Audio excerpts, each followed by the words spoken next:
अस्सलामु अलैकुम वरहमतुल्लाहि वबरकातुहू। उम्मीद करती हूँ आप सब खैरियत से होंगे। आप देख रहे हैं आपका अपना चैनल रूहानी वजीफ़े एंड हेल्थ। नाजरीन, आज की वीडियो जो टॉपिक है वो है आपकी मैदे की वजह से भी आपकी मुंह से बदबू आ सकती है। आपके मसूड़ों की वजह से भी अगर ख़राब हो तो उसकी वजह से स्मेल आ सकती है।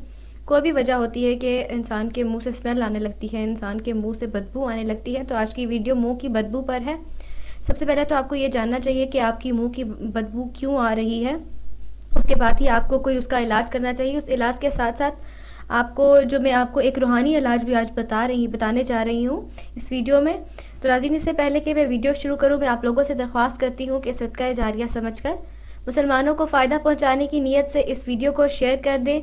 हमारे चैनल रूहानी वजीफ़े एंड हेल्थ को सब्सक्राइब कर दें और बेल आइकन पर ज़रूर प्रेस कीजिएगा ताकि नई आने वाली तमाम वीडियोस आप तक पहुँचती रहें। तो नाज़रीन, सबसे पहले आपने क्या करना है कि आपने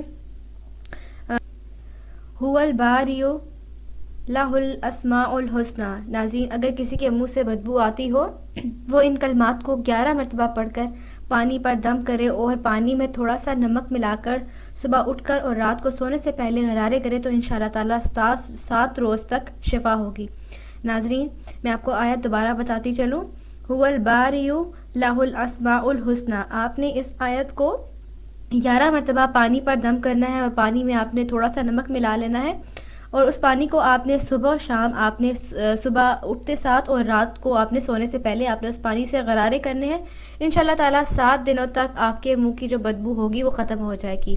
नाज़रीन, सबसे पहले तो आपको ये जानना चाहिए कि आपके मुंह से बदबू क्यों आ रही है। आपके मैदे के मसले की वजह से आ रही है या आपके मुंह में आपके मसूड़ों की वजह से या किसकी वजह से बदबू आ रही है। उसके साथ साथ आप उसके इलाज के साथ साथ ये अमल भी कीजिए। इंशाल्लाह ताला आपकी 7 रोज़ तक आपके मुंह से बदबू ख़त्म हो जाएगी। तो नाज़रीन, उम्मीद करती हूँ आसान अल्फाज में मैंने जो आपको मुंह की बदबू को ख़त्म करने का रूहानी इलाज बताया है उसकी आपको समझ आ गई होगी। फिर भी अगर इस हवाले से कोई सवाल है, आपको कुछ समझ नहीं आई, तो आप कमेंट करके पूछ सकते हैं, आपको आगाह कर दिया जाएगा। अभी तक के लिए इतना ही। अगली वीडियो तक के लिए इजाज़त चाहती हूँ। अपना बहुत सारा ख्याल रखिएगा। अल्लाह हाफ़िज़।